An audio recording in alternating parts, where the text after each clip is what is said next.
Maya Pabengi, Pampanga, magandang gabi, Central Luzon. Ako si JM De Jesus at oras na para sa mga maiinit na balitang Central Luzon ngayong Martes, April 1. Kabalen sa San Luis, humingi ng tulong para maipaayos ang nasunog na kapilya. Estudyante ng Pisao, hinangaan sa kanya nakakaaliw na reporting. Deployment ng mga balota at ACMs para sa 2025 elections sisimulan na sa April 4. Self-breast examination makakatulong para higit na pangalagaan ng pangangatawan ng kababaihan. At pelikulang Angelite ng Holy Angel University, wagi bilang Best Picture sa San Diego Short Film Festival. Nakatakdang simula ng Commission on Elections o COMELEC sa Biyernes, April 4, ang deployment o pagpapadala sa iba't ibang rehiyon sa Pilipinas ng automated counting machines o ACMs at mga opisyal na balota na gagamitin para sa 2025 midterm elections sa May 12. Sa report ng Philippine News Agency, sinabi ni COMELEC Chairperson George Erwin Garcia na target nilang maipadala ang mahigit 110,000 na makina at balota sa kani-kanilang lugar bago ang May 5, dahil magsisimula ang final testing and sealing ng mga ito sa May 6. Unang ipapadala ang mga eleksyon paraphernalia sa Bangsamoro, Caraga at Batanes dahil sa layo ng mga nasabing lugar. Ang mga balota ay direktang ibibigay sa City o Municipal Treasurer, habang ang mga makina naman ay sa election officers. Sinabi rin ni Garcia na hanggang March 31, halos kalahati ng kabuuang ACMs ang sumailalim na sa pre-election logic and accuracy test bilang paghahanda sa halalan. Sa kasalukuyan, nasa 47,000 out of 110,000 na makina na ang nasusuri at inaasahang matatapos ito bago ang April 20. Bukod dito, nakatakda ring ipadala sa mga regional hubs sa mga iba pang election materials tulad ng Election Day Computerized Voters List, ballot boxes at baterya. Nagpapaalala ang Civil Service Commission sa government employees ukol sa pagiging non-partisan ngayong May 12 election. Ang BIFAR Region 3, hinimok ang kanilang mga empleyado na tumalima sa nasabing kautusan, gayon din ang pagsunod sa Anti-Red Tape Act. Naritong report. Mahigit isang buwan na lamang bago ang May 12, pipili na tayo ng ating iluluklok sa Senado, Kongreso at maging sa iba pang posisyon sa provincial at municipal offices. Kabilaan na rin ang pangangampanya ng mga kandidato at bawat isa sa mga botante ay mayroong personal bets. Kaugnay nito, nagpapaalala ang Civil Service Commission o CSC sa government employees na manatiling non-partisan ngayong halalan. Sa ilalim ng Joint COMELEC-CSC Advisory on Electioneering and Partisan Political Activities, mahigpit na ipinagbabawal ang pagkikibahagi ng government employees sa mga sumusunod. Pagbuo ng grupo, asosasyon o komite para mangampanya, pagdaraos ng political rallies, kaukuses, meetings at parada, paglalabas ng pahayag, anunsyo o anumang komento na sumusuporta o kumakalaban sa isang kandidato, pagdi-distribute o display ng campaign materials, paggamit ng government resources kagaya ng oras, tauhan, pasilidad at kagamitan para sa politika, pagbibigay ng pinansyal o material na tulong sa kandidato, pagsusuot ng campaign-related shirts, pins, cups o accessories maliban na lamang kung pinahihintulutan ng COMELEC, at pagsisilbing watcher ng isang political party o kandidato sa eleksyon. Samantala, hinihimok din ni Bureau of Fisheries and Aquatic Resources o BIFAR Region 3 Director Wilfredo M. Cruz ang kanyang mga kasamahan sa serbisyo na tumalima sa nasabing kautusan. Ang civil service po ay pinapalalahanan na lahat ng kawani ng pamahalaan ay maging apolitical. So, iwasan po yung hayagang pagsuporta sa mga kandidato. At yun po ay isang utos galing sa Civil Service Commission na ating inaano din, ini-encourage din yung ating mga kasamahan sa pamahalaan na maging obedient tayo para po sa mga ganong kautusan. Bukod pa sa pagiging apolitical, hinihikayat din ni Cruz ang mga empleyado na salubungin ng bawat kliyente na maaliwalas ang mukha. As much as possible, sumusunod tayo dun sa ARTA, no? At yung Anti-Red Tape Act, no? Kasi kaya kabilin-bilinan natin sa ating mga kasamahan sa public service, sa ating mga kasamahan dito sa BIFAR, na maging masaya sa pakikipag-deal sa ating mga kliyente At nasabi din natin sa kanila na we are being rated by our actions in dealing. At yung siyempre yung estima sa kanila, kailangan masaya, laging may ngiti ang ating isasalubong. At sa BIPA Region 3 po ay aming palaging inahabilin sa ating mga kasamahan na maging masaya sa pag-istima ng ating mga kliyente. Sa kabuuan, mayroon 300 empleyado ang BIPA Region 3 na nalalapitan ng mga mamamayan mula sa sektor ng pangisdaan. Liana Canilaw, CLTV 36 News.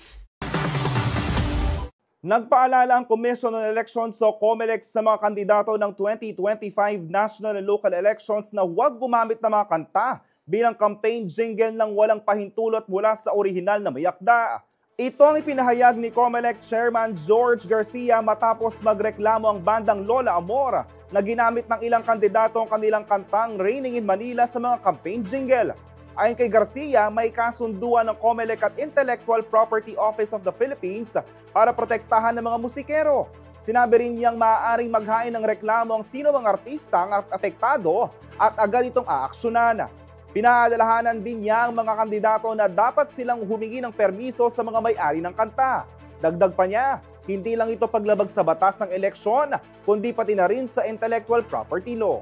Manatiling nakatutok para sa iba pang balita ngayong araw.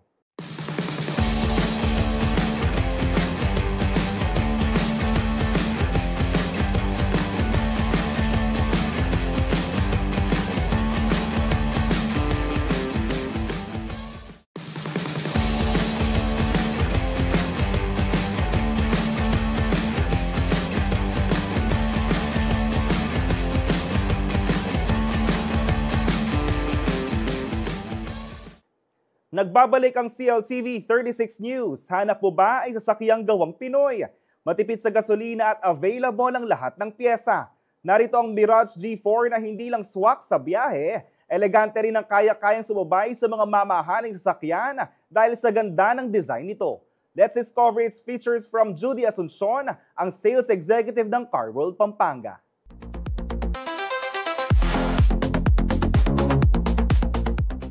This is our top-selling unit, which is Mirage G4 po. Mirage G4 kasi ma'am is Philippine-made.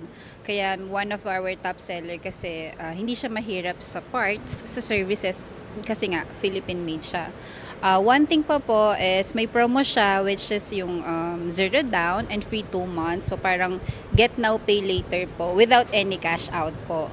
At the same time po, why Mirage po? Kasi super fuel efficient po siya. Fuel efficient when it comes to daily using of a car, private car. Tapos, hindi siya mahirap sa, yun nga, yung konsumo ng gasolina po, sobrang tipid niya. At the same time po, yung parts and services niya, mura lang. Tapos po, Mirage G4 po, meron siyang 1.2. Yun, yung makina po niya is 1.2, which is mas matipid po siya compare sa other competitor natin or other brand. Tapos, when it comes to design naman po and class po ng unit, inadapt na siya ng pinaka-latest version or latest design ng Mitsubishi po, which is, yun nga, yung may front grille na siya, front fascia. Yan. Tapos all our models po are 2025 na. So, ina-adapt na din natin yung pinaka-latest year model po. So, compare naman po sa dating model natin, ma'am, old look pa yon, meaning super luma pa ng mukha. Ito kasi, ma'am, kaya new look na siya or all new na yung tinatawag kasi namin nung labas neto. Kasi iba na yung design niya. So, sinabay na po siya dun sa mga bagong lumalabas na new generation of cars ngayon. Tapos, yun nga po, yung mga details ng headlight, ng front grille, pati po ng mga headlamps niya, pati rear, pang ano na po siya, pang bagong look na talaga siya. Dito, ma'am, advantage natin compare sa other brand po. Ang Mitsubishi Mirage po kasi, ma'am, kahit po lower or entry variants lang po sila, meron na silang touchscreen. So, yun, built-in head unit na po sila ng touchscreen.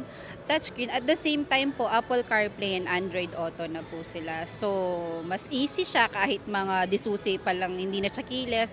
Pero yung head unit po niya, upgraded na. Come and visit our showroom po here in Mitsubishi Car World, Pampanga at Jose Abad Santos Avenue, San Fernando, Pampanga po. You can check our Facebook page also po, Mitsubishi Car World, Pampanga.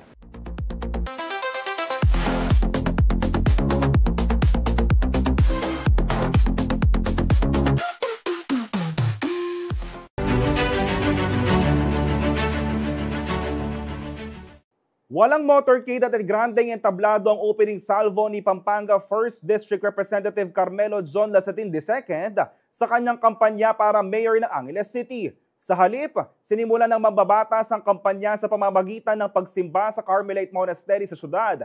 Kung bakit, alamin ito sa ulat ni Paulo G. Santos. Lumihis sa tradisyonal na magarbong opening salvo ang Team Puso ng Angeles City na pinangunahan ni mayoral candidate Congressman John Lasatin. Paliwanag ng kinatawan ng unang distrito ng lalawigan na pagkasunduan ng kanilang kampo na gawing simple na lamang ang pagsisimula ng kampanya para hindi na makaabala sa publiko, hindi lamang sa Angeles kundi maging sa mga karatig bayan at lungsod. Complete attendance ang Team Puso sa misang idinao sa simbahan sa Carmelite nitong umaga ng March 28. Present si re-electionist Vice Mayor Vicky Vega Cabigting at kanilang lineup sa konseho na binubuo ni na JC Aguas, Nicknoc Banyola, Dr. Mitch Bonifacio, Chris Cortez, Rajo del Rosario, Alex Indionco, Edu Pamintuan, Ron Pineda, Alfred Sangil at Atty. Pog Soler. Sa halip na mag-ingay upang iparamdam ang kanilang presensya sa mga Angelenyo, taimtim na dalangin para sa payapa at matagumpay na kandidatura ang isinagaw umano ng kanilang bawat simpleng dasal. Well, hindi naman tayo naghahanda sa unang kampanya, pero hinihikayat lang natin na sumama sa isang magandang umaga sa pagsisimba. Siyempre, gusto natin lagi tayo nagpapasalamat sa Panginoon. Napakagandang simulain sa umaga para mabless tayo sa lahat ng gagawin natin, kampanya at paglalakad natin. Naniniwala si mayoral candidate John Lasatin na hindi opening salvo nagsisimula ang pangangampanya, kundi sa unang araw niya sa public office. Hindi na rin niya kailangang ipangalandakan sa entablado ang legasiya nito sa pagseserbisyo dahil tatak ng pamilya Lasatin ang di kasalita. Yung pag-entablado naman, halos kung ano yung ginawa natin from the first day of public office, yun na yung kampanya natin. So nakita naman nila yung nagawa natin sa distrito, yun na yung kampanya natin. Maliban sa grupo at kanilang pamilya ay wala nang gaanong isinamang supporters at mga mamamahayag ang Team Puso. Isa naman sa mga namataan ng CLTV 36 News Team ang kabalen na columnist na si Max Sangil. Ang kanyang anak na si Alfred ay kasama sa lineup ni Kong John. Ayon sa kanya, ang bawat kandidato ng Team Puso ay may kanya-kanyang pangalan sa larangan ng serbisyo publiko kaya teamwork umano ang magpapanalo sa grupo. Aluwait ang team ating teamwork Even in a basketball team, in a volleyball team, in any human activity, basta tingin teamwork, most likely you'll win, di ba? Ikinumpara din niya ang laban sa Angeles City sa basketball kung saan yamado umano ang mga Lasatin. Aside from that, the fact na yung kapatid ng John tatagal yung congressman, post. Siyempre, double team do rin kalaban. Yung basketball is double team kaya makapag-shoot. Inaasahan naman na sa susunod na mga araw ay iikutin ng Team Puso ang barangay para sa paglalatag ng kanilang mga plataforma. Tatagal ang campaign period para sa mga local candidate hanggang May 10. Paulo G. Santos, CLTV News. Ang pagpapatuloy sa mga programang nasimulan para sa higit na pag-asenso ng bayan ng Porac, Pampanga. Ito umano ang naisin ni re-electionist Mayor Jaime Jing Capil sa pagsabak sa 2025 local elections. Sa pagkakataong ito, running mate ni Capil ang kanyang anak na si Jen na kumakandidato bilang Vice Mayor para sa Timbayong Porac. Magbabalita si Jody Dizon Mercado. Lumarga na ang kampanya ng isa sa mga tumatakbong kandidato sa pagkaalkalde at kanyang buong slate sa Porac, Pampanga nitong Linggo, March 30. Isinagawa ng Team Bayong Porac ang kanilang opening salvo sa Porac Model Community sa Barangay Pio. Nagsimulang magtipon ang mga residente sa oval ng lugar upang pakinggan ang mga isusulong na programa ni re-electionist Mayor Jean Capil, ang kanyang anak na si Vice Mayoral Candidate Jen Capil at kanilang slate sa pagkakonsihal. Re-electionist sina RC Canlapan, Papay Carion, Joy David, Jovi Venzon. Makakasama nila si Jun Simbilio, Jean Canlas, Budoy Tamayo at Zay Tolentino. Ayon sa alkalde, itutuloy niya ang mga nasimulang programa para sa higit na pag-asenso umano ng Porac. Lalo talang dagdagan pa, lalo talang pasantingan, lalo tayong linisan ng Porac. Igit na naman at penandaman din kay katamong kabalen.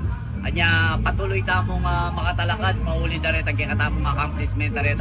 At asahan nyo po na lalo talang dagdagan at pasantingan, linisan din kay katamong balen, pang-asensuan of course. We'll focus of course on the development and services na kailangan talaga ng dari kay katamong kabalen.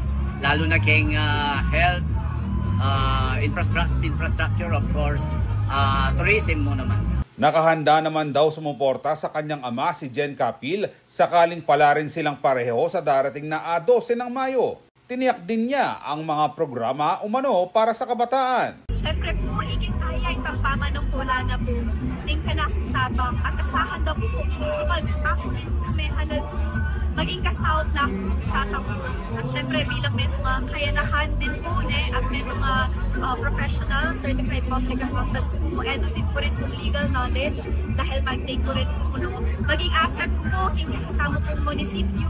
Basta pong i-improve tala po rin kikatamo pong mga services na offer then kikatamo pong programa para kika-asenso na din kikatamo pong syempre para ka na ako din Gen Z's or our youth sector, very important la when it comes to the progress of our town. Kasi balo tala rin kakatamong kaya na kangen ni alwala, innovative la, very energetic la, and excited la king pa magbayo, pa mag-asenso, pa mag-improve kareng sistema tamo ne, kaya katamo kaya na kanilaing mani muna king pa magsulong ditang clean government, ditang pa magbayo ketang sistema akagisnan tamo ne, kaya importante na akayabe tala rek kaya katamo kaya nakan at maging partila ning kaya katamong gobyerno para king bayong Porac.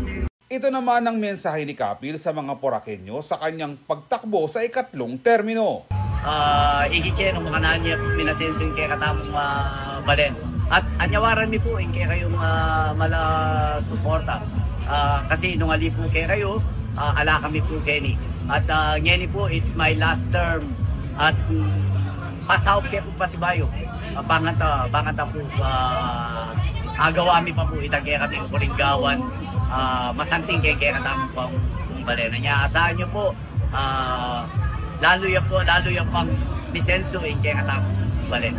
Alright. Kaya katamong last term. Ako, si Jody Dizon Mercado para sa CLTV 36 News. Bumaba ng 254 o 19.37% ang naitalang insidente ng krimen sa Central Luzon nitong nagdaang Marso. Ayon sa ulat ng Police Regional 3 o PRO3 nitong Lunes, March 31. Mula March 2 hanggang March 29, 2025, nakapagdala ng PRO3 ng 1,057 na kaso ng krimen sa rehiyon. Mas mababa kumpara sa 1,311 na kaso na itala mula February 2 hanggang March 1, 2025. Malaki rin ang ibinaba ng parehong index at non-index crimes. Ang mga index crimes ay tulad ng pagpatay, pananakit at pagnanakaw ay bumaba ng 38.1% mula 271 na kaso patungong 168. Samantala, ang mga non-index crime naman, kabilang ang paglabag sa special laws ay bumaba ng 14.52% mula sa 1,040 na kaso patungong 889. Ayon kay PNP spokesperson PRO3 Director Police Brigadier General Jean Fajardo, ang pagbaba ng krimen ay resulta ng paigting o pinaigting na seguridad at epektibong pagpapatrolya ng pulisya. Malaki rin umano ang naitulong ng mahigpit na pagpapatupad ng gun ban, mga checkpoint at mas pinalawak na intelligent operations sa pagsugbo ng kriminalidad. Binigyan din niya kahalagahan ng patuloy na pagpapatupad ng mga operasyong ito, lalo na para sa nalalapit na halalan sa May 12 upang mapanatili ang kaayusan at kapayapaan sa rehiyon. Patuloy naman na hinihikayat ng PRO3 ang publiko na magipagtulungan sa mga otoridad sa pamamagitan ng pagre-report ng mga kahina-hinalang gawain upang mapanatili ang kaligtasan ng lahat. Manatiling nakatutok para sa iba pang balita ngayong araw.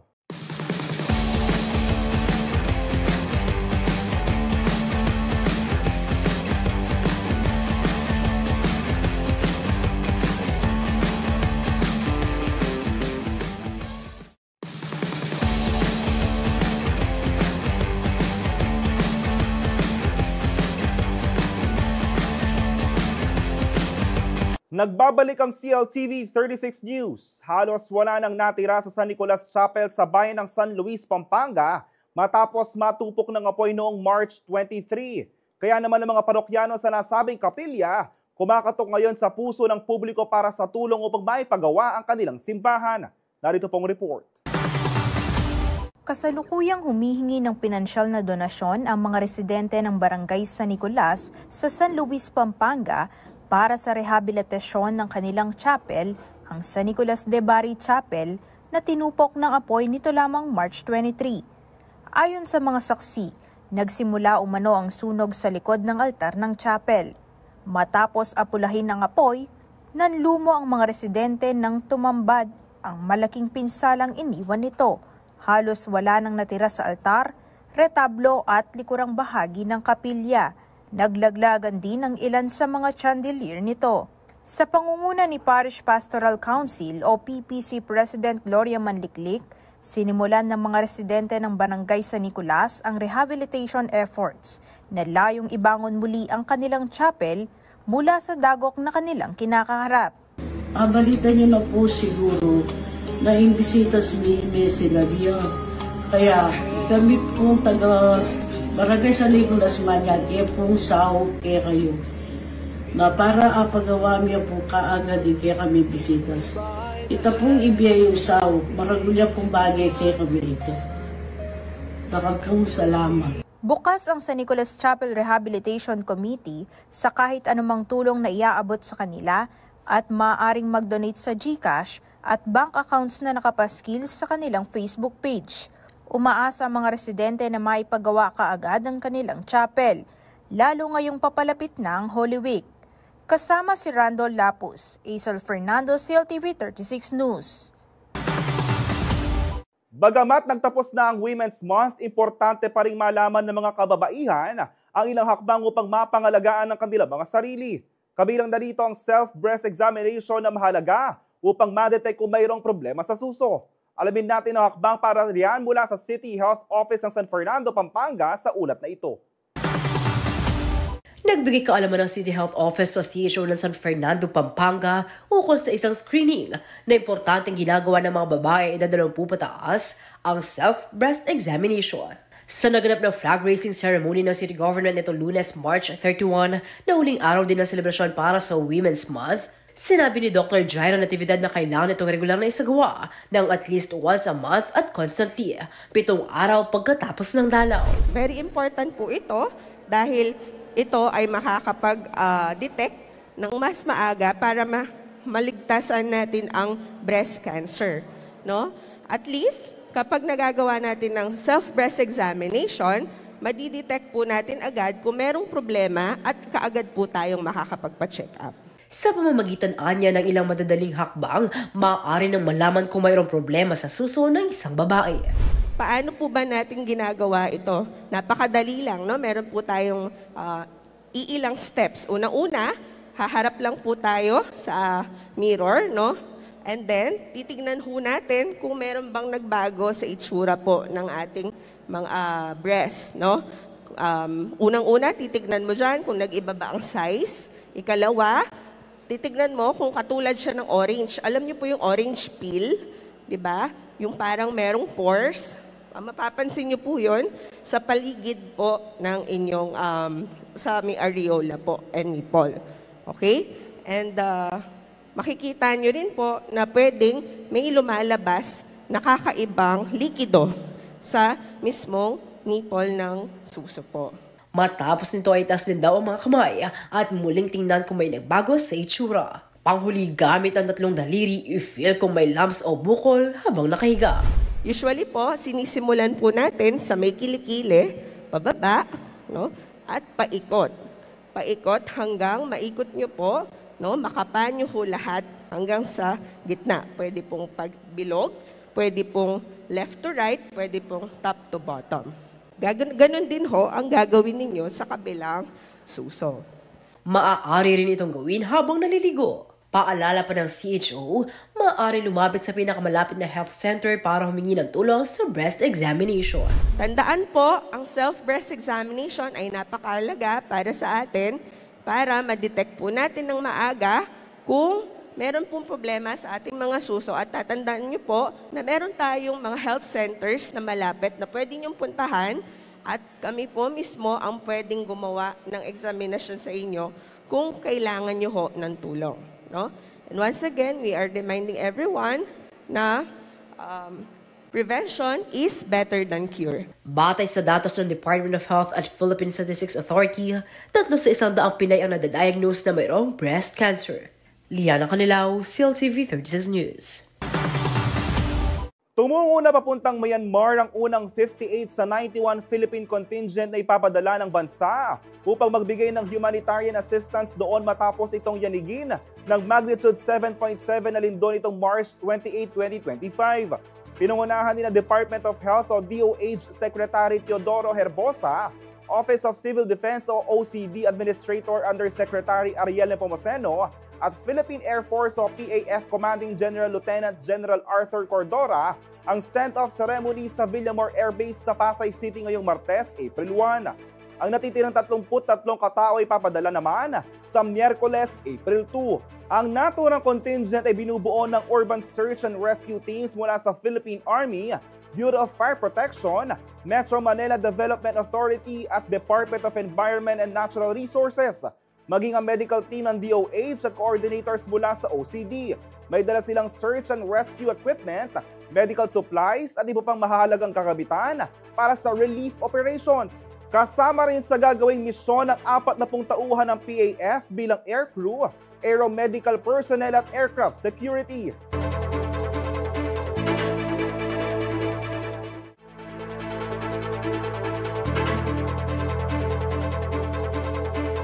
Malaking tulong daw ang telecommunication company o telco at iba pang utility providers ay sinasagawang city-wide operation para tanggalin ang spaghetti wires o buhol-buhol na mga kable na lubhang mapanganib sa publiko. Ayon sa San Fernando Electric Light and Power Company o SFELAPCO, hangad ng inisyatibang ito na protektahan ang mga linya ng kuryente kasabay ng pagpapalakas ng mga serbisyong hatid ng internet connections, cable television at telepono. Isinagawa ang sistematikong pagbaklas ng mga linemen at tauhan ng mga telcos sa mga nakalaylay, buhol-buhol at hindi na gumagana mga kable na posibleng magbunga ng disgrasya sa mga dumaraan na tao at motorista bukod sa pabigat ito sa mga poste. Sinabi ni Attorney Catherine Rose Diaz na nakapagsalita ng SFELAPCO na dahil sa pagtutulungan ay tiyak na ang serbisyo at ligtas pa ang mamamayan sa disgrasya na maaaring idulot ng spaghetti connections. Nagpapasalamat daw ang mga residente at mga negosyante sa hakbangin dahil hindi na raw sila ngayon nangangamba sa mga spaghetti connections sa matagal ng problema sa ilang lugar sa syudad. Asahan na raw na magpapatuloy ang inisyatiba hanggang matanggal na lahat ng inireklamong mga kable.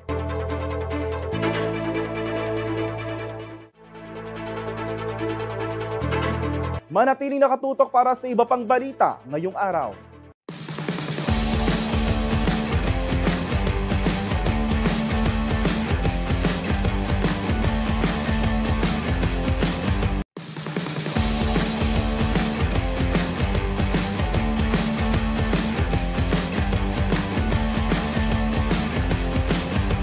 Mga madam, check out na! Hindi lang sa live selling uso ang energy pati na rin sa classroom dahil isang estudyante ang nag-viral dahil sa kanyang kakaibang accent sa pagre-report gamit ang kanyang online seller accent.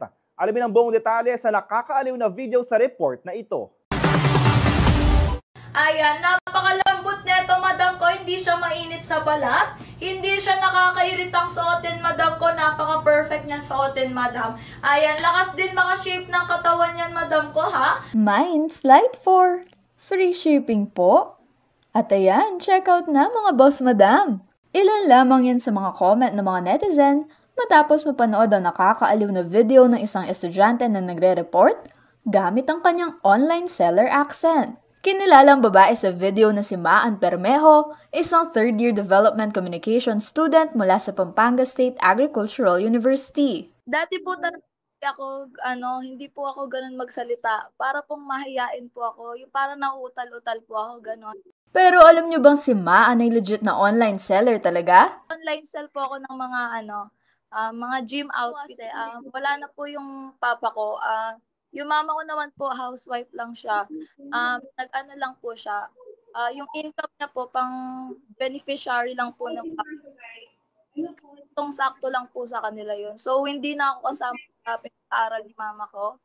So, ako na mag-isa yung nagpapaaral sa sarili ko. Dagdag pa ni Permejo na pagsasabay naman umano niya ang pag-aaral at pagtatrabaho. Todo support din ng mga kaklase ni Maan sa kanya. Hindi namin alam na mag-boom talaga na makakuha ng ganun karaming attention yung video. Kasi natutuwa lang po talaga kami kay Maan. Natuwa po kami kasi na-adapt niya po talaga yung accent ng pagiging online seller na ayan mga boss madam. Sa kasalukuyan, mayroon ng mahigit 1.4 million views sa Facebook at 600,000 naman sa TikTok ang viral video ni Maan. Kasama si Danica Gino, Arlene Salonga, CLTV 36 News.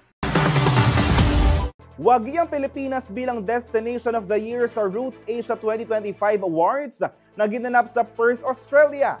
Inanunsyo ni Department of Tourism o DOT Secretary Cristina Garcia Frasco nitong Lunes, March 31, ang pagkapanalo ng bansa ng prestihiyosong parangal. Aniya, tanda ito ng patuloy na pagsusubikap ng mga taong bumubuo sa ahensya upang isulong ang kanilang mga programa tulad ng Enhanced Air Access, Infrastructure Development at Strategic Alliances. Ayon pa sa DOT, ang parangal na ito ay umpisa pa lamang ng kanilang mas pinaigting na kampanya para sa turismo ng bansa. Sinimulan nila ito gamit ang bagong slogan na Love the Philippines na parte ng kanilang National Tourism Development Plan mula 2023 hanggang 2028. Layon nitong palabungin ng lalong pasiglahin ang turismo ng bansa sa pamamagitan ng accessible at inclusive na Philippine tourism. Samantala, taon-taong binibigyang parangal ng Roots Asia Award sa mga airline, airport at tourism authority sa Asia Pacific region batay sa kanilang kalidad at serbisyo. Nagwagi bilang Best Picture ang short film entry na Angelite ng Holy Angel University sa katatapos lamang na San Diego Short Film Festival sa California, USA nitong Sabado, March 29. Tampok sa naturang pelikulang likha ng direktor na si Sigrid Andrea Mercado ang kwento ng isang estudyante at ang kanyang hamong relasyon sa ina na may kapansanan sa pandinig. Bukod sa Best Picture, nakamit din ito ang Best Foreign Language Film at Best Supporting Actor para kay Charmaine Buencamino. Bahagi ang Angelite ng film trilogy ng How tungkol sa buhay estudyante. Ang naunang pelikulang Angels ay pinabas na nitong Pebrero habang ang Shoes ay nilulunsad sa Hunyo. At ang Angelite naman sa Setyembre kasabay ng paggunita sa International Deaf Awareness Month. Ang pagkapanalong ito sa San Diego ay dagdag na tagumpay na naturang pamantasan sa Chori Chowra International Short Film Festival sa India, kung saan nanalo rin ang Shoes bilang Best Film at ang Angelite bilang Second Best Film.